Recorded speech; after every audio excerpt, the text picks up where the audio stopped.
Hola a todos y a todas, espero que estéis bien. Hoy os vamos a presentar un ejercicio en cuanto a impuesto de sociedades, sobre todo un poco cómo funciona en el ámbito español, en la fiscalidad española. Y es un caso práctico que puede ser muy útil a la hora de comprender mucho mejor el funcionamiento del impuesto de sociedades. Os pongo el caso por aquí. En un enunciado todo lo vamos a hacer directamente desde el Excel. De todos modos, yo creo que va a facilitar muchísimo la comprensión y la ilustración de este ejercicio, por lo tanto, vamos allá. El enunciado nos dice que básicamente tenemos un impuesto antes de beneficios de 80.000 euros, tenemos bases imponibles negativas por valor de 50.000, tenemos los ordenadores que lo adquirimos por un precio de adquisición de 5.000. No obstante, aquí es donde la cosa se complica y es que nosotros a nivel fiscal nos dice la agencia tributaria que es del 20% y a nivel contable nosotros lo hemos amortizado al 25%.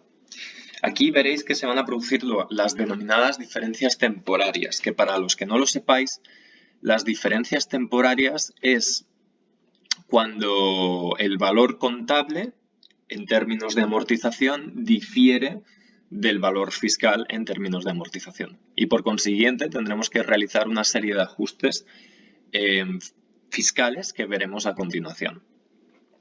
Después tenemos los pagos fraccionados del impuesto de sociedades, que esto solo se da en el caso de que en ejercicios precedentes la sociedad haya arrojado beneficios y por consiguiente se tiene que hacer una dotación. Hay 3 periodos, para los que no lo sepáis, que se paga en abril, octubre y diciembre.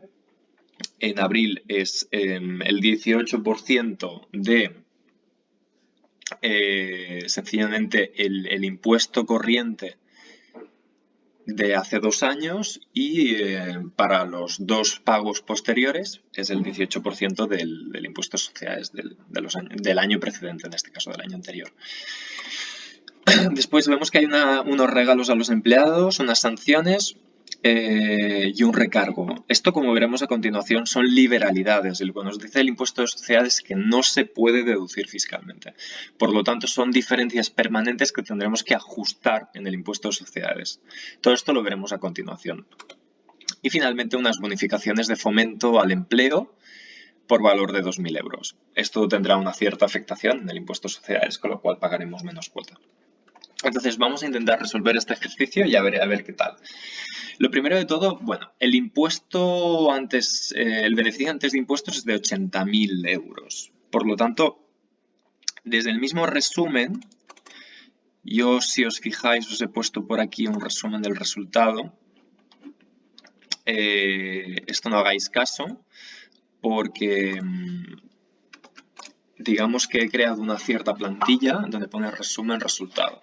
Entonces, aquí directamente podemos, si queréis, enlazamos directamente al enunciado y así nos facilitará las cosas. 80.000 euros. Vale. El resultado contable antes de impuestos es de 80.000 euros. Fantástico. Entonces, ¿qué ocurre? Vamos a ver, las diferencias permanentes.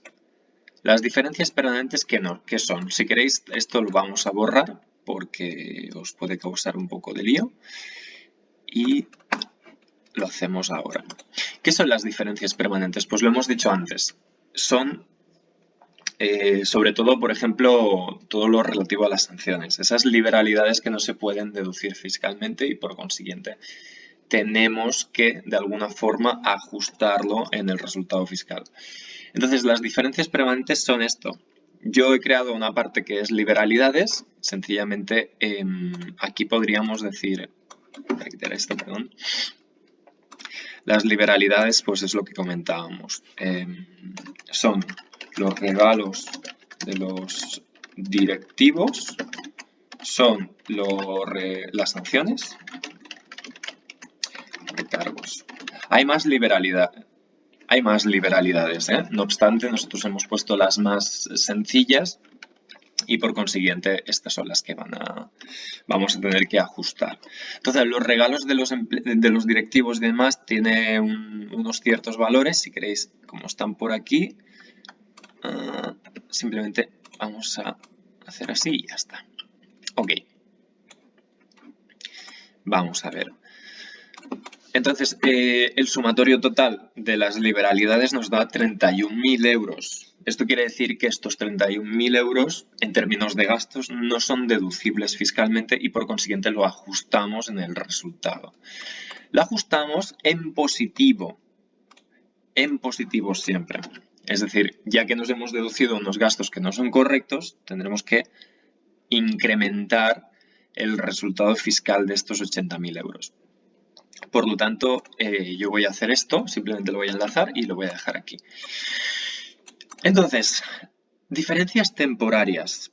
Esto sobre todo viene consigo el tema de las amortizaciones que os comentaba o, por ejemplo, lo que viene siendo cuando nosotros realizamos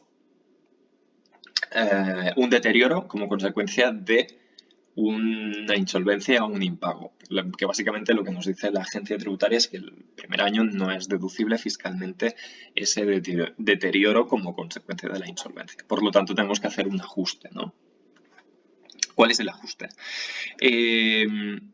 A mí me ha gustado el hecho de crear una cosa que son las diferencias temporarias, que lo he puesto aquí directamente.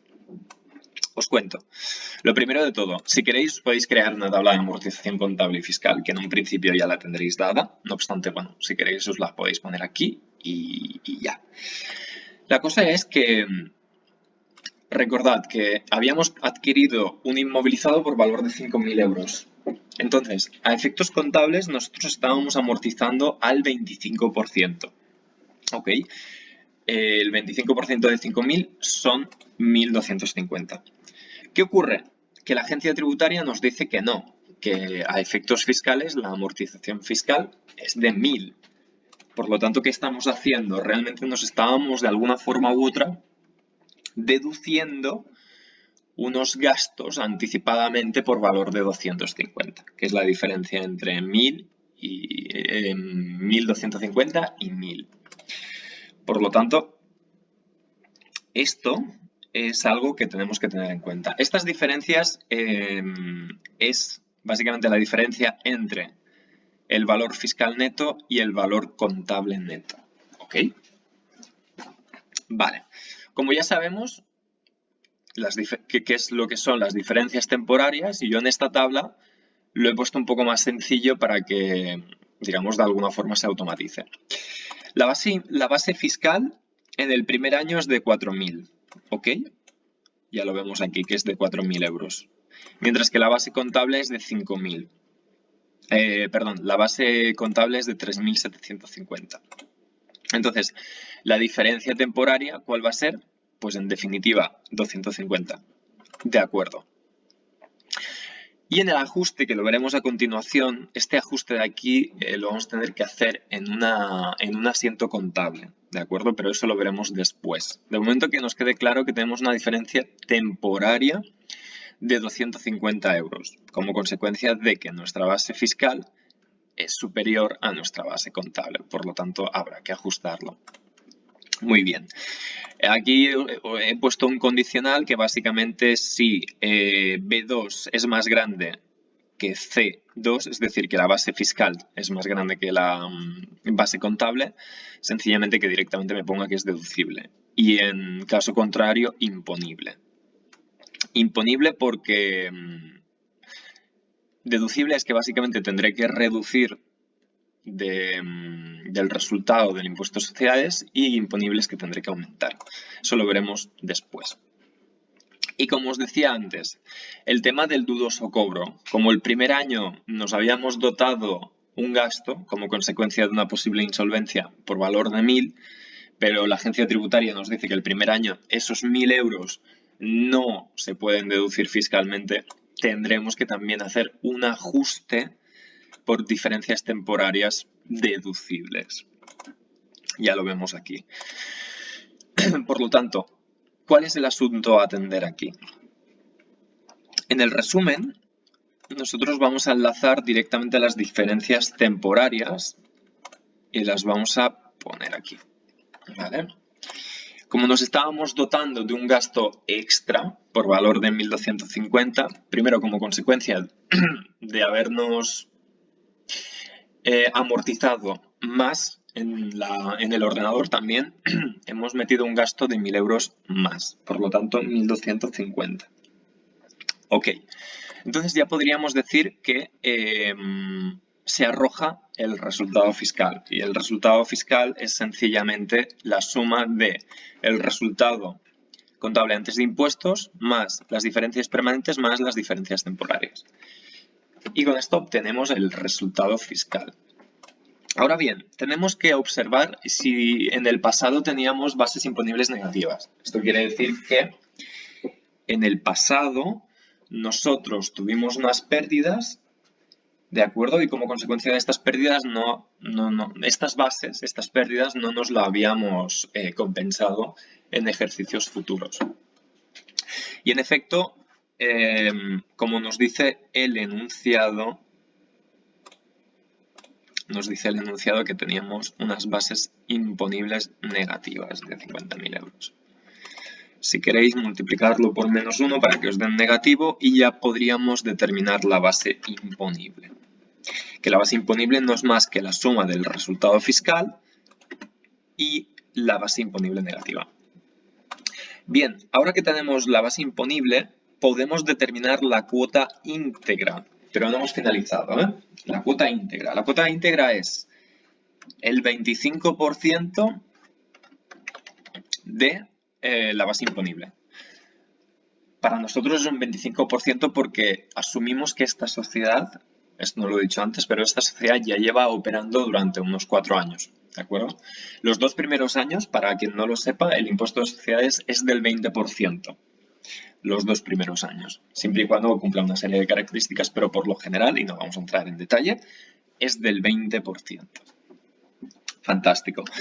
Y entonces tendremos que observar si habían unas deducciones o bonificaciones. Y en efecto habíamos dicho que sí, que había unas bonificaciones de 2.000 euros como consecuencia de que habíamos fomentado el empleo. Por lo tanto, también lo pondremos en negativo por valor de 2.000 euros. Y ya tendríamos la cuota líquida del impuesto corriente, que es el sumatorio de la base imponible, que es sencillamente la cuota íntegra más las deducciones. Fijaros cómo se ha reducido un poco. Si no hubieran unas bonificaciones hubiera sido de 15.562,5 y en realidad ha acabado siendo de 13.562,5. Muy bien. Esto que veis aquí, la cuota líquida de impuesto corriente, va a ser el gasto que vamos a contabilizar como consecuencia de haber tributado un impuesto de sociedades con estas características.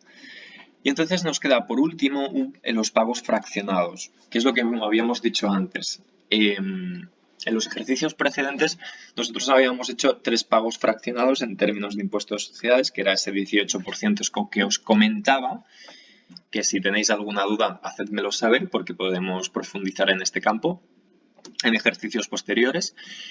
Y sencillamente tenemos que restar de la cuota líquida del impuesto corriente estos pagos fraccionados.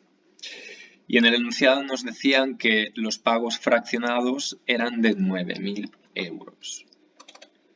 Pongámoslo en negativo también para facilitar el cálculo. Y entonces ya tendríamos la cuota diferencial. Muy bien, la cuota diferencial es, si queréis lo pongo entre paréntesis, es el pago. Pago que vamos a realizar a la agencia tributaria. Normalmente es el día 25 de julio, que como sabéis, una vez finalizamos el cierre del ejercicio a 31 de diciembre, imaginamos del 2022, durante los 7 meses posteriores tenemos que hacer, por un lado, las cuentas anuales y el impuesto de sociedades. Y el impuesto de sociedades lo haríamos antes del 25. El 25 se cargaría, digamos, esta cuota, ¿de acuerdo? A través del modelo 200. ¿Qué nos queda? Pues lo que nos quedaría sería la ejecución de sencillamente de los asientos contables, pero si queréis, para que no nos liemos mucho, vamos a ponerlo directamente en aquí. Bueno, esperad, lo voy a poner aquí y así yo creo que va a ser mucho más sencillo. Bueno, vamos a... la fecha es... vamos a decir que lo... Un momentito. Vale. Ahora sí. Muy bien, vamos a empezar a realizar los asientos, que esto sería el último paso de todos. ¿Cómo empezaríamos a hacerlo? Podéis empezar, si queréis, directamente por aquí abajo, que sería dotar directamente del gasto corriente del impuesto de sociedades y el pago fraccionado y la cuota diferencial, o va a empezar por las diferencias temporarias, no pasa nada. Vamos a hacerlo así, como os he mencionado, por el impuesto corriente. Entonces sería la cuenta 6300, podríamos impuesto corriente. ¿Por qué valor? Pues por valor de 13.562,50. Después utilizaríamos la 473, que sería Hacienda Pública Deudora, ¿de acuerdo? Tendremos que anular esos pagos a cuenta que habíamos hecho, en definitiva. Por lo tanto, lo anulamos en el haber, perdón, por valor de 9.000. Y entonces tendríamos la 475.2 como Hacienda Pública Acreedora, puesto de sociedades. Y entonces sería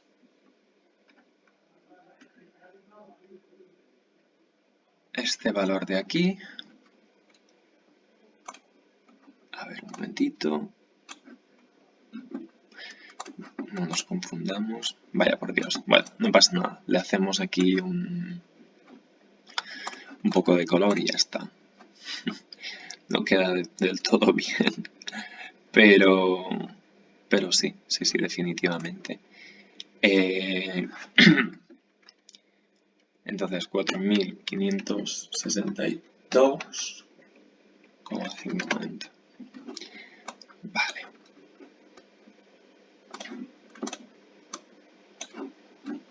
Estoy viendo que esto... A ver... Vale, perfecto. Disculpad, quería hacer unas comprobaciones. Entonces, se supone que vamos a hacer una prueba. Estos son, sí, 13.562,5. 13.562,5, perfecto. Muy bien, ya tenemos realizado la dotación del impuesto corriente, pero tenemos que también, a su vez, hacer los ajustes contables en cuanto a las diferencias temporarias. A las permanentes no le hacemos ningún tipo de ajuste. Sencillamente, esas diferencias permanentes, como dice el término, son permanentes, por lo tanto siempre van a estar ahí, digamos. O sea, no es que cada año vamos a tener que dotar esos 31.000 euros, no. Sino que esos 31.000 euros directamente restan al resultado fiscal y, por lo tanto, aminora el mismo. ¿Qué haríamos? Haríamos lo siguiente. Primero, podéis hacerlo por separado porque aquí entra en juego, por un lado, la diferencia temporaria del ordenador y después la diferencia temporaria del cliente. No obstante, como al final te arroja un resultado positivo de alguna forma u otra, lo podemos hacer conjuntamente. Claro, si esto arroja un resultado positivo, hemos dicho que es, si nos fijamos aquí en diferencias temporarias, es deducible. Por lo tanto, ¿cómo ejecutamos el asiento? Pues metemos una 474, ¿de acuerdo? Que la 474 es, como dice aquí, activo por impuesto diferido.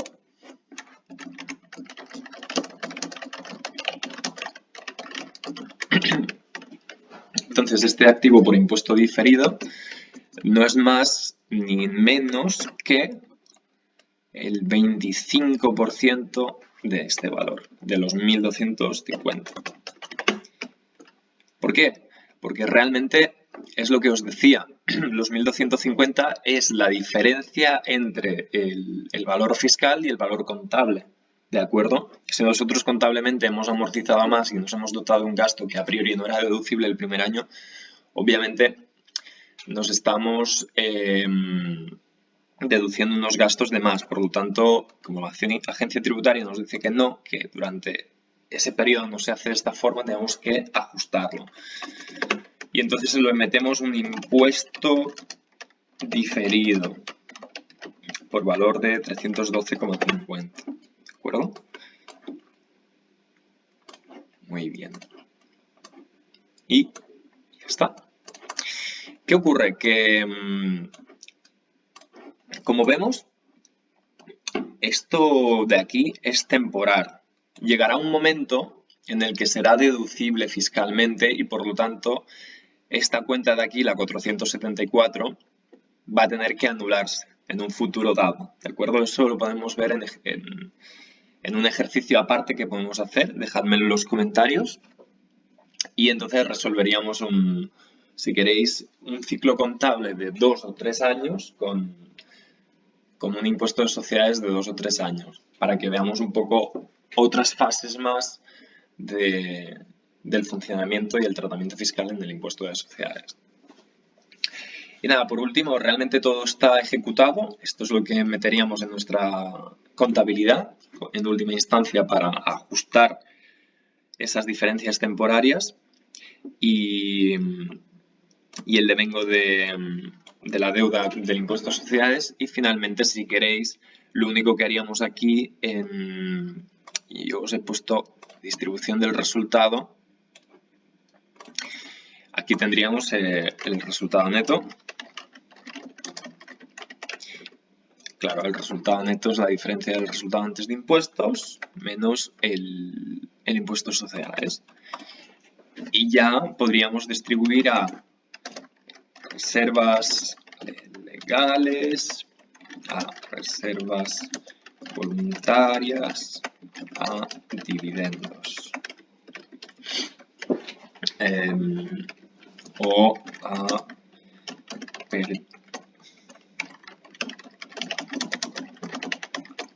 pérdidas a compensar.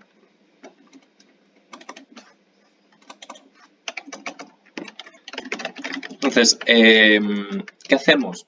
Pues en definitiva tendremos que ver, obviamente esto también lo podemos trabajar en otros ejercicios, pero para los que no lo sepáis, hay una cosa que son las reservas legales. Entonces, las reservas legales, lo que nos dice la ley de sociedades de capital, es que estas deben tener el 20% del capital social, es decir, del capital que se aportó en su día. Si fue de 3.000 euros, que son los casos más generales, tendría que ser de 600. Entonces, si nosotros imaginamos que estamos los primeros años y hemos obtenido beneficios, lo primero que vamos a tener que hacer es llevar esos beneficios a unas reservas legales indisponibles como consecuencia de la ley que os he comentado.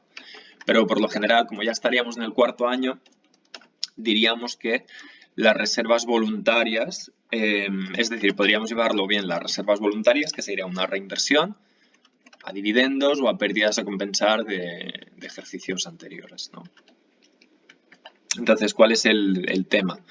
El tema aquí es que nosotros, por un lado, teníamos, vamos a decir lo siguiente, recordad que teníamos unas pérdidas a compensar de ejercicios anteriores por valor de 50.000 euros, ¿cierto? Por lo tanto, aquí pondré pendiente de distribuir, simplemente para que os hagáis una idea de cómo va todo esto. Menos la suma de todo esto. Vale. Ok. Y nada, lo que decíamos. Por lo tanto, nos quedan 16.437 y nos lo llevamos directamente a reservas voluntarias. Vale, fantástico. Esto es importante porque, claro, en el momento de hacer el impuesto de sociedades, que también vais a hacer las cuentas anuales, tendréis que hacer la propuesta de distribución y tenéis que tener en cuenta todos estos factores. Por un lado, si tengo una dotación indisponible del 20% de reservas legales, si no lo tengo, este beneficio neto tendré que arrojar con mínimo ya sea el 10 o directamente el 20, porque lo que nos dice es que ejecutemos un 10% hasta alcanzar el 20, ¿de acuerdo? Pero bueno, si podemos, ejecutamos directamente el 20 y nos olvidamos. Ya tenemos estas reservas legales indisponibles y sencillamente ya tendríamos esto cubierto. Pero normalmente en una empresa que ya está constituida durante hace ya más de 4 años, pues suponemos que ya hay una reserva legal, ¿no? Eso lo tendríamos que ver en el balance de situación, concretamente en el patrimonio, y ver si efectivamente está realizada esta dotación. Y nada, hacemos esa reserva, hacemos esa distribución en función un poco de la Junta General de Socios o de accionistas, y nos la llevamos o ya sea reservas voluntarias, ya sea dividendos, lo que fuere. El tratamiento contable de los dividendos es muy distinto. Que por cierto, si queréis y finalizo aquí, podríamos hacer el asiento contable de la distribución y con esto finalizamos el ejercicio. Entonces, ¿cómo haríamos esto? Pues realmente es bastante sencillo. Tendríamos aquí una cuenta 129, ¿de acuerdo? Que sería resultado. Ese resultado lo pondríamos en el debe para anularlo, por lo tanto 66.477,50. Y hacemos la distribución. Hemos dicho, por un lado, que teníamos una 121, que resultados negativos ejercicios anteriores. La anulamos también por valor de 50.000. Y lo otro, que es una 113, reservas voluntarias, la llevaríamos contra aquí, 16.437,5. Y con esto hemos finalizado nuestro ejercicio del impuesto de sociedades. Yo espero que os haya gustado, que haya sido ilustrativo, que durante esta media hora, a medida de lo posible, hayamos podido aprender un poco más sobre el impuesto de sociedades y su funcionamiento, un poco a través de un Excel que considero que es bastante útil. No obstante, siempre se puede mejorar. Esto ha sido a modo ilustrativo, un poco para entendamos de dónde vienen los cálculos y demás. Y con todo ello, mejorar un poco la ilustración del mismo. Por lo tanto, si os ha gustado, espero que os suscribáis a este canal, que le deis un fuerte like y si queréis que siga realizando este contenido, por favor, hacedmelo saber, que a mí me ayudaría mucho. Muchas gracias y un saludo.